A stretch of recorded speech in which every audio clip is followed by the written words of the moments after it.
Hey guys, നമ്മൾ എന്നുള്ളത് പള്ളുരുത്തിയിലുള്ള just 49 എന്ന് പറയുന്ന ഷോപ്പിലാണ്.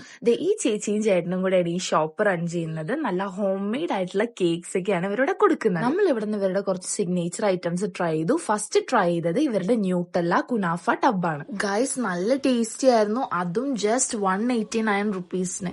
എന്തായാലും നിങ്ങൾക്കും ഇഷ്ടപ്പെടും. പിന്നെ നമ്മൾ ട്രൈ ചെയ്തത് ഇവരുടെ ഷിഫോൺ ചീസ് കേക്ക് ആണ്. ഇത് വായിലിടുമ്പോ തന്നെ മെൽറ്റായി പോവും. ജസ്റ്റ് 139 റുപ്പീസ് മാത്രമേ വരുന്നുള്ളൂ. പിന്നെ നമ്മൾ കുനാഫ ബ്രൗണി ട്രൈ ചെയ്തു. അത് ജസ്റ്റ് 99 മാത്രമേ വരുന്നുള്ളൂ. ബ്രൗണീസ് ഒക്കെ ഇഷ്ടപ്പെടുന്നവർ എന്തായാലും ട്രൈ ചെയ്ത് നോക്കും, നിങ്ങൾക്ക് നന്നായിട്ട് ഇഷ്ടപ്പെടും. ലാസ്റ്റ് നമ്മൾ ട്രൈ ചെയ്തത് ഇവരുടെ ക്രിസ്പി ന്യൂട്ടല്ല റൈസ് ബൗൾ ആയിരുന്നു. ഗൈസ് ഒരു അപാര ഐറ്റം ഉണ്ട് ഇത്. നല്ല ക്രിസ്പിനെസ് ഒക്കെ ആയിട്ട് ഇങ്ങനെ പൊക്കുമ്പോഴത്തേക്കും ചോക്ലേറ്റ് ഒക്കെ ഇങ്ങനെ ഒഴുകി വരും. നല്ല രസമുണ്ടായിരുന്നു. അപ്പൊ നിങ്ങൾക്കും ഇനി അഫോർഡബിൾ റേഞ്ചിലെ ഹോം മെയ്ഡ് കേക്ക്സ് ഒക്കെ ട്രൈ ചെയ്യണമെങ്കിൽ വേഗം വന്നു നമ്മുടെ പള്ളുരുത്തിയിലുള്ള ജസ്റ്റ് 49ലേക്ക്. അപ്പൊ അത്രേ ഉള്ളൂ. ടാറ്റാ.